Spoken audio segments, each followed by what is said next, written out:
Hi friends, நம்ம இன்னைக்கு காமராசரோட கல்வி பணிகளை பற்றி பார்க்கலாம். வாங்க வீடியோக்குள்ளே போகலாம்.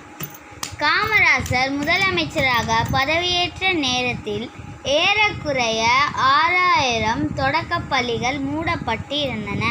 அவற்றை உடனடியாக திறக்க ஆணையிட்டார்.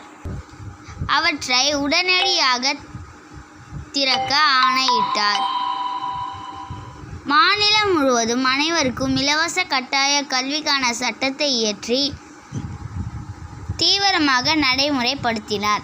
மாணவர்கள் பசியின்றி படிக்க மதிய உணவு திட்டத்தை கொண்டு வந்தார். பள்ளிகளில் ஏற்றத்தாழ்வின்றி குழந்தைகள் கல்வி கற்க சீருடை திட்டத்தை அறிமுகம் செய்தார். பள்ளிகளின் வசதிகளை பெருக்க பள்ளி சீரமைப்பு மாநாடுகளை நடத்தினார். மாணவர்கள் உயர்கல்வி பெற பொறியியல் கல்லூரிகள், மருத்துவக் கல்லூரிகள், கால்நடை மருத்துவக் கல்லூரிகள், ஆசிரியர் பயிற்சி நிறுவனங்கள் ஆகியவற்றை புதிதாக தொடங்கினார். தமிழ்நாட்டில் பல கிளை நூல்களை தொடங்கினார்.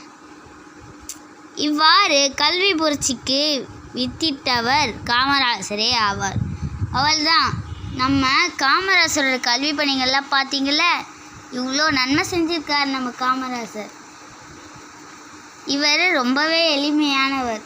சரி காய்ஸ், பாய்.